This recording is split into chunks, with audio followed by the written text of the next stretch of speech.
함께 하나님 말씀 보십니다. 하나님 말씀은 요한복음 7장입니다. 요한복음 7장 10절에서 18절 말씀까지입니다. 요한복음 7장 10절로 18절 말씀까지입니다.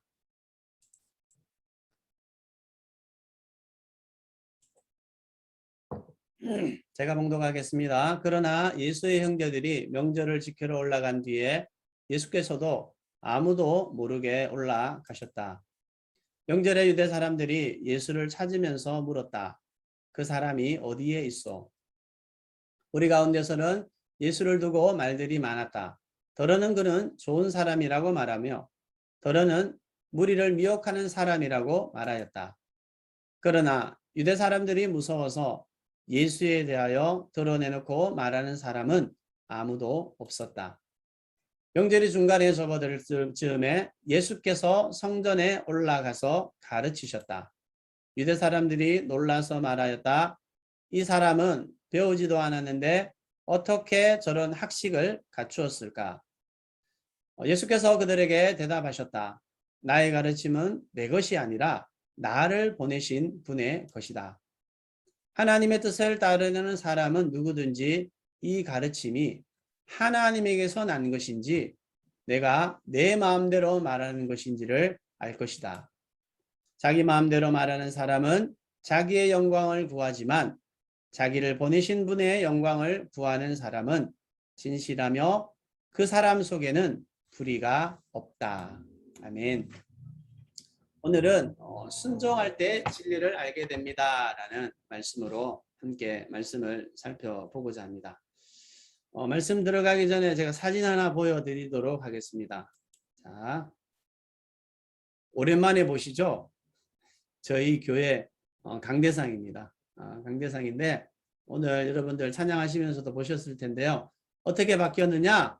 네, 이렇게 바뀌었습니다. 코로나가 심각해지면서 2달 동안 저희가 본당을 사용하지 못했잖아요. 그러면서 어떻게 하면 이 공간을 좀 활용할 수 있을까라고 생각을 하다가 이런 공간으로 바꾸었습니다. 찬양팀이 어제 와서 함께 연주를 하고 연습을 하는데 모두들 무지 좋아하는 모습들을 보면서 또 너무나 감사했습니다. 코로나는요, 지나가기만 바라고 견디는 시간이 아니라 다음 시간을 준비하는 시간이 되어야 된다라는 말에 저는 격하게 공감합니다. 컨셉교회는 계속해서 새로운 부분들로 도전해서 나갈 것입니다. 다음 시간을 준비하는 시간이 될 것입니다. 특별히 여러분들 우리 교회가 새롭게 또 변화되고 새로운 시작으로 노력할 때 그것을 위해서 여러분들이 함께 기도해 주시기 바랍니다. 저희는 지난 시간 예수님의 동생들을 통하여서 조언을 듣는 장면을 살펴보았습니다. 동생들이 뭐라고 말했습니까? 형님이 이 작은 총구석에서 갈릴리 있지 말고 큰 도시 예루살렘으로 가서 자기 자신을 드러내라 라는 이야기를 했습니다. 그때 예수님은 뭐라고 말씀하셨느냐? 이 카이로스 하나님의 때를 이야기하면서 그들의 요구를 그들의 조언을 거부하셨습니다. 그리고 나서 오늘 본문에 보니까 예수님께서 명절 초막절 명절 중간쯤에 예루살렘으로 올라가시는 모습을 보게 됩니다. 만약에 예수님께서 이 동생들의 조언을 따라 처음부터 예루살렘에 올라갔었다. 그랬다면 좀 어려움을 겪었을 것 같습니다. 왜냐하면 오늘 우리가 본문을 통하여서도 그쪽 분위기가 그렇게 심상치 않은 것들을 보게 되었기 때문입니다. 여러분 오늘 설교 제목은 순종할 때 진리를 알게 됩니다 라는 말씀입니다. 순종할 때 진리를 알게 됩니다. 여러분 진리라는 것은 무엇입니까? 하나님의 말씀이죠. 하나님의 뜻입니다. 이것을 우리가 언제 알 수 있느냐? 바로 순종할 때 알 수 있다라는 거죠. 여러분 우리는 신앙생활하면서 순종에 대한 이야기를 참 많이 듣습니다. 그리고 성경에서도 이 순종에 대한 이야기를 많이 하고 있습니다. 자 그렇다면 우리가 이 순종이 무엇이고 어떻게 하는 것이 순종인가? 순종에 대해서 오늘은 살펴보도록 하겠습니다. 우리가 순종을 시작해야 되는데 자 질문입니다. 순종은 어떻게 시작되는 것일까? 자, 순종이 어떻게 시작되는 것인가? 여러분, 순종은요, 신뢰로부터 순종이 시작이 됩니다. 순종은 신뢰로부터 시작이 된다라는 것입니다. 여러분, 내가 일단은 순종하려면 내가 순종하려는 그 사람이 누군지 알아야 되잖아요. 알고 그 사람을 신뢰하게 될 때 우리가 그 사람을 순종할 수 있다는 겁니다. 어떤 사람이 지나가는 사람이 나에게 이거 좋습니다 이야기해도 내가 그 사람을 모르기 때문에 그 사람의 말을 신뢰할 수 없고 그 사람이 아무리 좋은 이야기를 해도 내가 순종할 수 없는 것처럼 순종의 시작은 신뢰로부터 시작이 된다라는 것입니다. 여러분 기독교를 보시면요. 이게 한자로 기독교잖아요. 이 기독교인데 이 기독교가 어디서부터 왔느냐? 그리스도라는 단어에서부터 왔습니다. 이 그리스도는 영어로 크라이스트죠. 이 크라이스트 이 영어를 한자로 바꾸면서 기독교가 된 것입니다. 자, 그렇다면 이 예수교의 가장 핵심은 누굽니까? 예수 그리스도다라는 사실입니다. 자, 기독교의 가장 핵심인 예수님. 그렇다면 우리가 누구를 알아야 됩니까? 예수님을 알아야 된다는 거예요. 예수님을 알 때 우리는 예수님을 따를 수 있다라는 거죠. 자, 그렇다면 우리가 예수님을 어떻게 알 수 있느냐? 예수님은 어떤 분이신가라는 부분들을 성경을 통하여서 말씀해 주고 있습니다. 그래서 우리가 성경 말씀을 따라 살아갈 때 하나님이 누구신지 예수님이 누구신지 알게 되고 또한 그분을 신뢰할 수 있다라는 겁니다. 그래서 기독교의 가장 핵심인 예수님을 알려면은 바로 우리는 성경으로 돌아가야 된다라는 겁니다. 성경을 통하여서 하나님을 알게 되고 하나님을 신뢰하게 될 때 우리의 삶이 순종할 수 있다라는 거죠. 자, 그러기 위해서 우리가 뭘 해야 되느냐? 바로 하나님의 말씀, 성경을 가까이 해야 된다라는 것입니다. 오늘도 광고에서 보셨겠지만은 우리 교회 전체 성경 일독을 총 19번 한 거예요. 사실 엄청나게 많은 인원이 성경 일독을 하신 겁니다. 이것들을 보면서 참 부지런히 성경을 읽으시는 모습들을 보면서 너무 기쁘고요. 정말 우리가 성경을 통해서 누구를 알아가는 것입니까? 하나님을 알고 예수님을 알게 될 때 우리가 그분을 더욱더 신뢰하게 되고 신뢰하게 될 때 우리가 순종의 삶을 살 수 있다라는 거죠. 그래서 여러분들 어떻게 해서든지 말씀을 열심히 읽으시기 바랍니다. 아, 목사님 저는 눈이 아파서 말씀 잘 못 읽어요 하시는 분들은요. 요즘 유튜브 정말 잘 나와 있거든요. 여러분 유튜브 찾으셔서 새번역 이렇게 치면요. 들려줍니다. 여러분 그거를 들으셔도 되고요. 그리고 1월부터 제가 큐티를 했는데 꼬박꼬박 매일매일 올리시는 분들이 계셔요. 여러분 그거를 읽으셔도 여러분 가운데 참 많은 도움이 될 겁니다. 그리고 제가 계속해서 밴드 큰순 나눔터에도 설교 영상을 올립니다. 그래서 여러분들 그렇게 길지 않으니까 그것을 여러분들이 한번 들어보는 것도 내가 하나님 말씀을 듣고 살아가는데 상당히 많은 유익이 될 수 있다라는 것입니다. 그래서 여러분들이 정말 내가 마음만 가지면은 충분히 우리 주변에 하나님의 말씀을 읽고 듣고 묵상할 수 있는 부분들이 많다라는 겁니다. 그렇게 될 때 우리가 하나님을 알게 되고 하나님을 신뢰하며 순종은 거기서부터 시작이 되는 것입니다.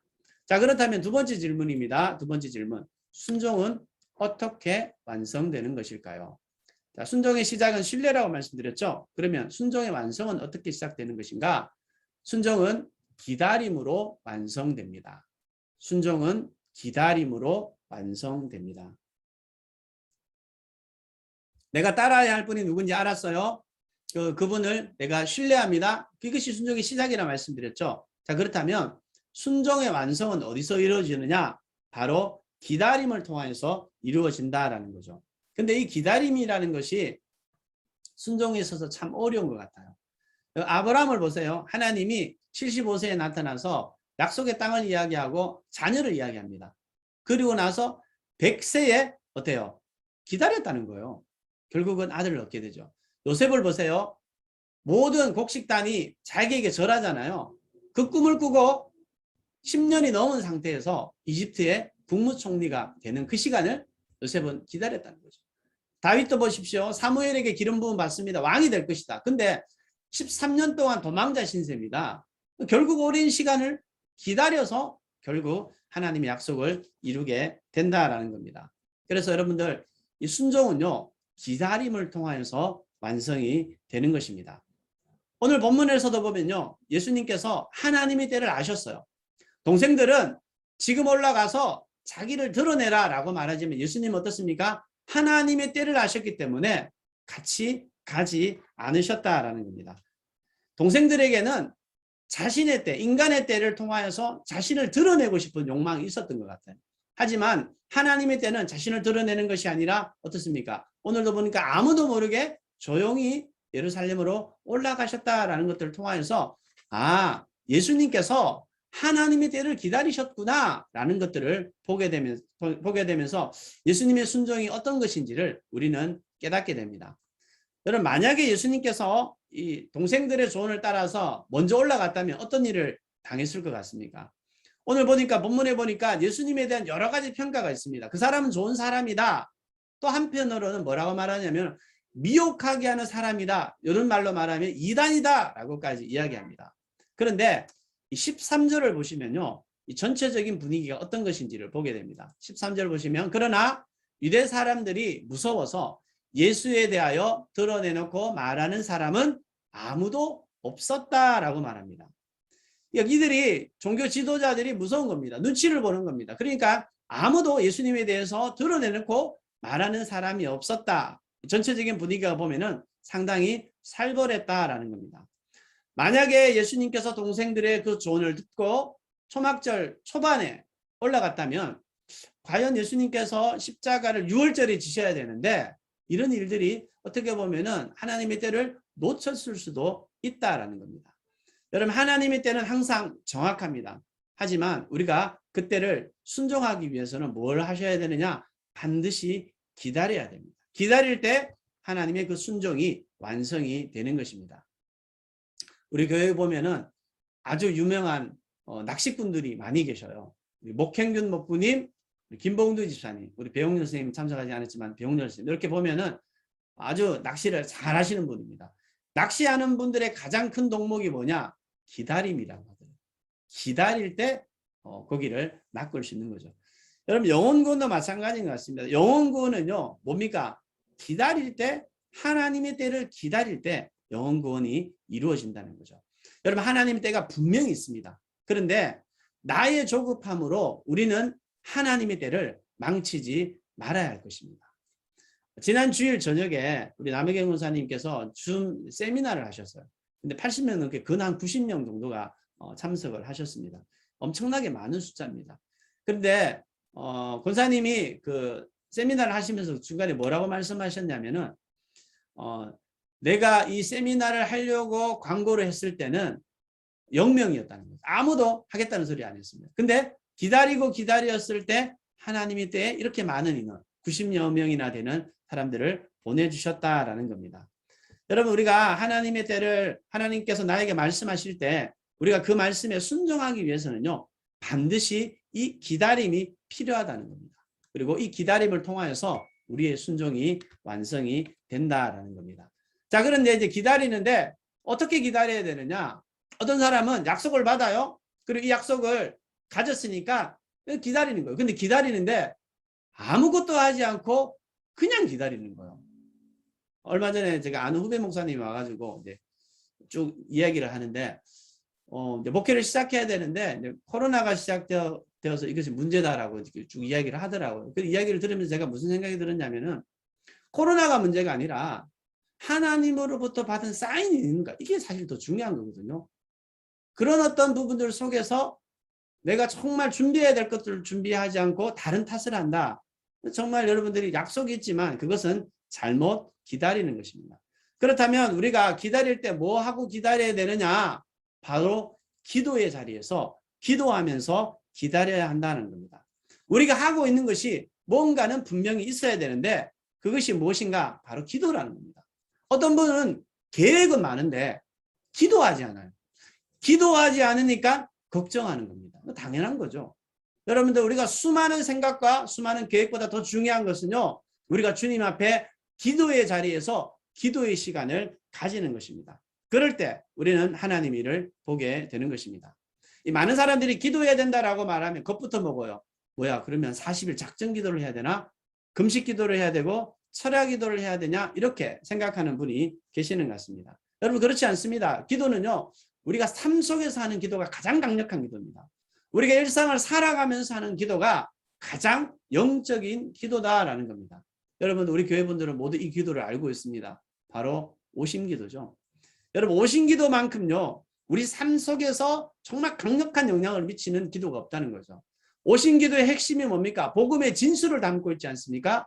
나는 죽었습니다. 제가 주인이 아니고 예수님이 주인이십니다. 여러분 이거는 갈라디아서 2장 20절 나는 예수 십자가에서 예수 그리스도와 함께 못 박았습니다. 이제는 내가 사는 것이 아니라 그리스도께서 살고 계십니다라는 이 복음의 진수가 이 오심기도에 담겨져 있다는 겁니다. 그러면서 내가 주인이 아니라 예수님으로 살아가는 이 삶, 여러분 이것만큼 강력한 기도가 있겠습니까? 여러분 시간 순간순간마다 오심기도를 하시고요. 또 한 가지 우리가 하는 기도 중에 하나가 주님 어떻게 할까요? 이 기도도 제가 볼 때는 강력한 기도입니다. 여러분들 주님 어떻게 할까요? 묻기 시작하면요. 내 뜻과 내 욕심과 하나님의 뜻과 하나님의 그 마음이 구분이 됩니다. 기도하다 보면 주님 어떻게 할까요? 물으면 묻지 않기 때문에 내 마음대로 하는 거잖아요. 근데 묻잖아요. 물으면 주님이 분명히 그 가운데서 말씀해 주십니다. 여러분 우리가 그렇게 기도할 때 우리는 이 시간을 그냥 견디는 것이 아니라 정말 지혜롭게 기다림으로 순종할 수 있다라는 겁니다. 여러분 우리가 하나님께 순종하기 위해서는요. 하나님 어떤 분인지 알고 그분을 신뢰할 때 순종은 시작된다라고 말씀드렸습니다. 순종의 완성은 어떻게 됩니까? 기도 가운데 우리가 기다릴 때 순종은 완성이 되는 것입니다. 오늘 본문에 보니까 예수님께서 초막절 중간쯤에 아주 비밀스럽게 성전으로 올라가서 가르쳤습니다. 그런데 이 가르침을 들었던 이 유대 사람들은 입이 쩍 벌어졌습니다. 왜냐하면요. 가르치는 것이 자기들과 전혀 달랐거든요. 엄청나게 확연하게 구분되는 것을 보면서 깜짝 놀랐습니다. 그러면서 15절에 이렇게 이야기하고 있습니다. 15절 유대 사람들이 놀라서 말하였다.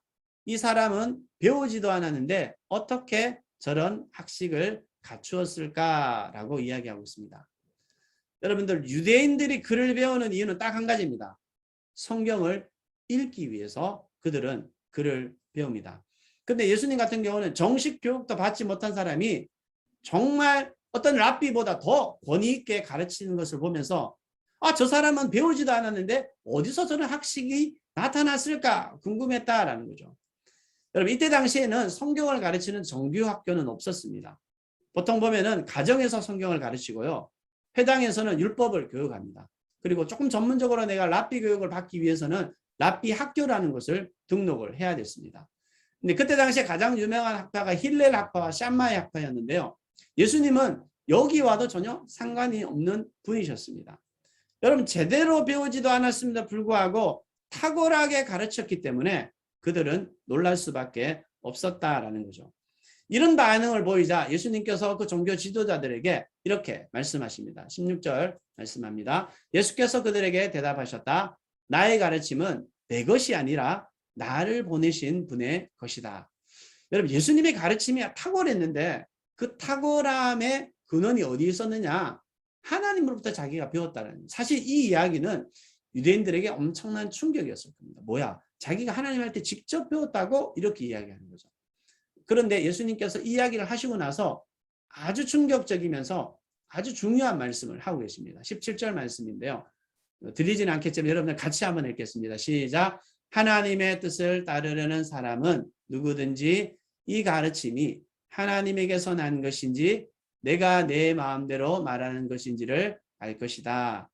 예수님이 오늘 설교의 핵심입니다. 사실 아주 중요한 말씀을 하신 거예요. 이 말씀이 뭐냐면요.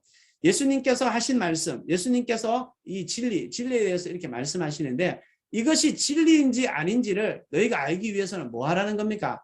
하나님의 뜻을 따라 살아가라. 뭡니까? 순종의 삶을 살아가라라는 것을 말씀해 주고 있는 것입니다.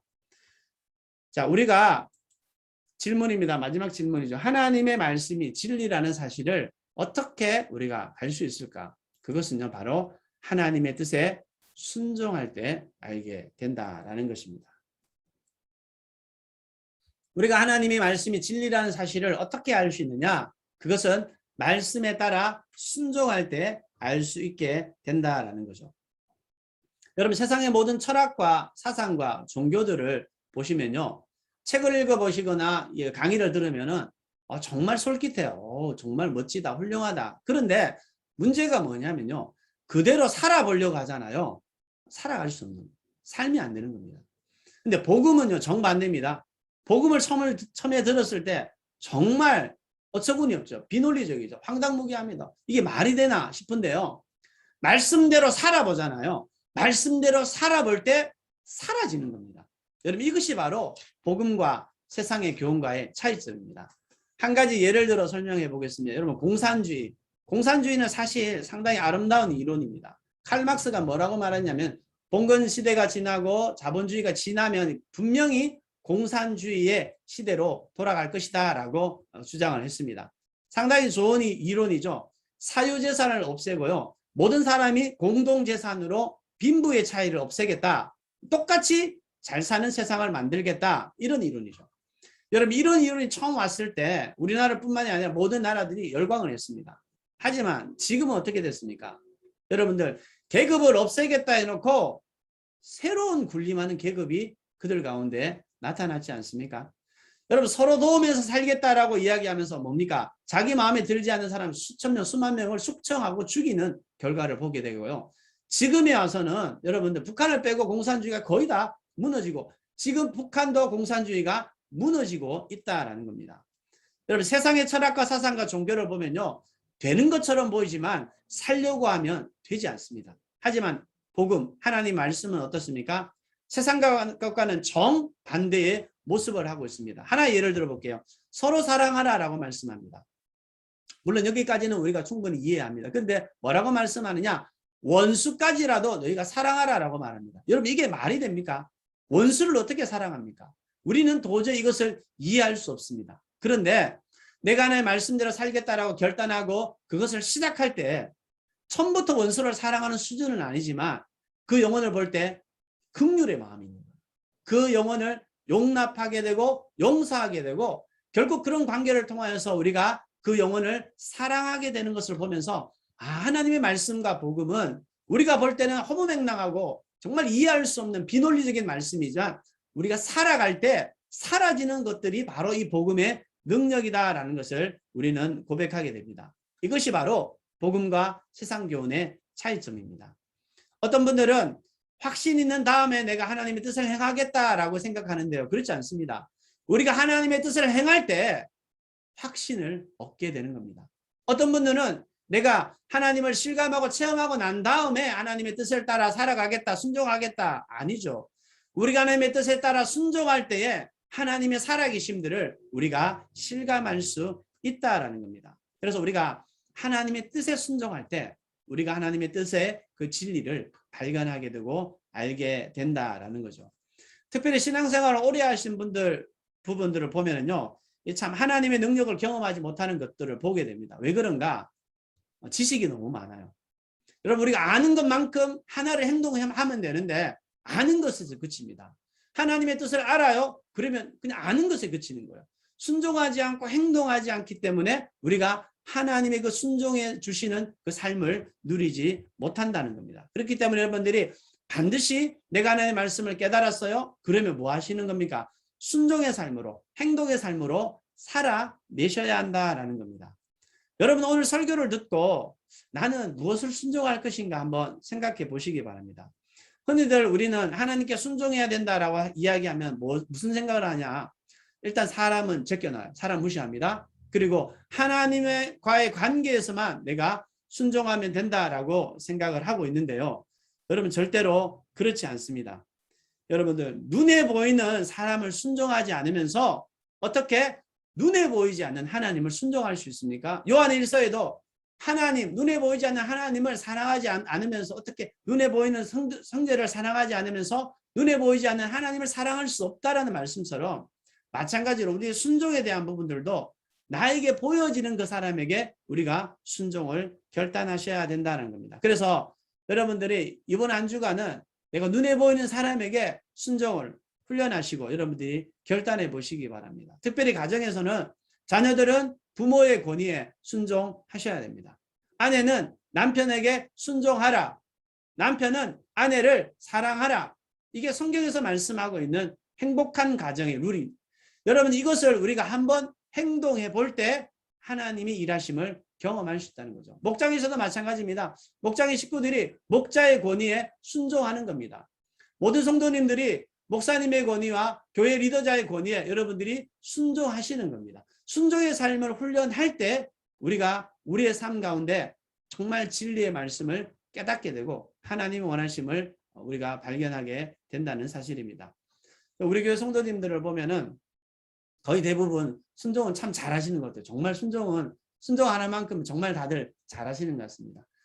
지난 주일 예배를 마치고 제가 차장팀 아이들을 불러서 함께 이야기를 좀 했습니다. 그래서 오늘 녹화가 있고 이러니까 우리 이렇게 준비해서 하자 하니까 한 명도 노하지 않고 예스 해주었습니다. 참 그거를 보면서 너무 감사하죠. 왜냐하면 한 명이라도 저 못하겠어 이러면 우리 못하는 거잖아요. 그런데 마음을 내주는 것들. 오늘 여러분들 간증을 참 잘 들으셨죠. 우리 세 분이 감사의 샘 세미나 하시고 제가 간증을 부탁했는데 한 분도 노하지 않고 예스 해주시는 거. 참 그것들이 너무나 감사합니다. 제가 예배 후에 설교 나눔을 하잖아요. 설교 나눔을 하는데 이것을 통해서 우리가 깨달은 것, 또 한 주간 살아가는 것 이렇게 이야기하는데 모두가 지난주에 헌신대에 참석하신 분들이 30분이거든요. 자, 이런 것들을 보면서도 정말 많은 분들이 최선을 다해서 순종의 모습을 보게 되는 것입니다. 여러분 순종이라는 것은요.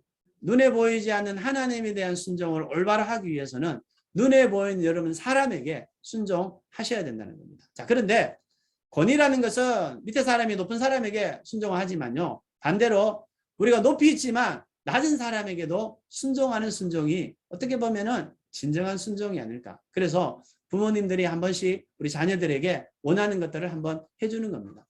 우리 목자님들이 목장 식구들이 원하는 것들을 한번 해주는 겁니다. 이런 것들이 뭡니까? 일종의 우리가 순종을 훈련하고 순종을 연습하게 되는 거죠. 그렇게 될 때 우리가 하나님의 일하심을 경험하게 될 것입니다. 결론입니다. 오늘 우리는 하나님의 뜻에 말씀에 순종할 때 우리는 진리를 알게 된다라는 것을 함께 살펴보았습니다. 여러분 하나님을 신뢰하는 시작은 신뢰하게 될 때 순종이 시작된다라고 말씀드렸습니다. 그래서 우리가 날마다 하나님 말씀을 가까이 해야 된다라고 말씀드렸죠. 그리고 순종의 완성은 기다림을 통하여 완성이 됩니다. 우리가 하나님께 기도의 시간을 통하여서 기다릴 때 온전한 순종이 이루어진다라는 겁니다. 이번 한 주간을 살아가시면서 내가 어떻게 하면 하나님의 뜻에 순종하면서 진리를 날마다 내 삶 가운데 정말 알게 되고 깨닫게 될지를 결단하시고 특별히 오늘 말씀을 통해서 내가 주님 이렇게 살겠습니다. 이런 결단이 저 여러분 가운데 있기를 간절히 소망합니다.